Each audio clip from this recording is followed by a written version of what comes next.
પ્રભુ ઈસુ ખ્રિસ્તના નામમાં આપ સર્વને પ્રેમી સલામ. ગીતશાસ્ત્ર 89 એમાં કુલ 52 કલમો આવેલી છે.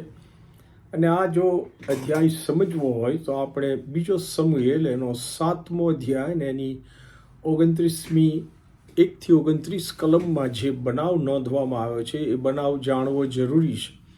એ બનાવ પ્રમાણે જ્યારે દાઉદ રાજાને યહોવાનું ઘર એટલે કે યહોવાના માટે મંદિર બાંધવાની તીવ્ર ઈચ્છા થઈ ત્યારે યહોવાએ પોતે નાથાન પ્રબોધક મારફતે દાઉદને મના કરી.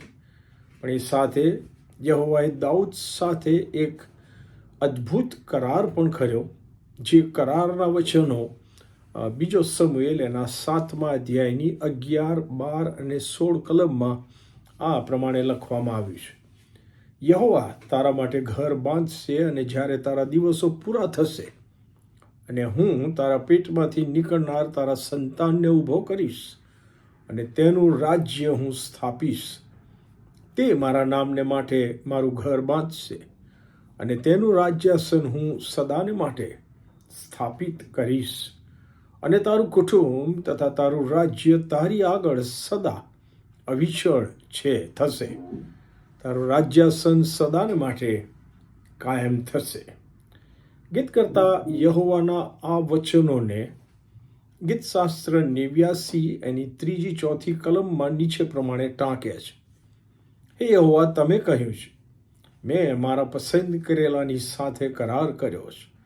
મેં મારા સેવક દાઉદ સાથે સમ ખાધા છે કે તારા સંતાનને હું સદા કાયમ રાખીશ અને વંશ પરંપરા હું તારું રાજ્યાસન સ્થિર રાખીશ.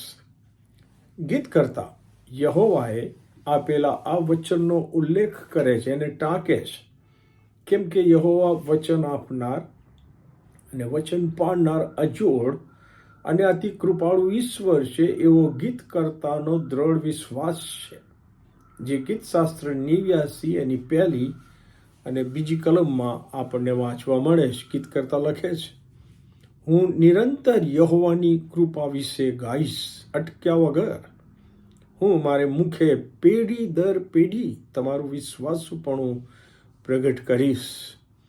કેમ કે મેં કહ્યું, કૃપા સદાને માટે બાંધવામાં આવશે. આકાશોમાં જ તમે તમારું વિશ્વાસુપણું સ્થાપન કરશો. વલાઓ, પ્રભુના બાળકો તરીકે પવિત્ર ઈશ્વરના પવિત્ર વચનો એટલે કે બાઇબલ, જૂનો કરાર અને નવો કરાર એમ 2 ભાગમાં આપણી પાસે છે. ઈશ્વરે આપેલા આ વચનો અને કરેલા કરાર ઈશ્વરે ભૂતકાળમાં પાળ્યા છે, વર્તમાન કાળમાં પાળી રહ્યા છે અને ભવિષ્યમાં અવશ્ય પાળશે જ. શું એવો વિશ્વાસ આપણે કરીએ છીએ? તો પછી આપણા વિશ્વાસનો આધાર આપણી પરિસ્થિતિ પર ન હોવો જોઈએ, પણ પરિસ્થિતિના પ્રભુ પર જ વિશ્વાસ રાખીને આપણે જીવવું જોઈએ. Amen. Praise the lord. Hallelujah.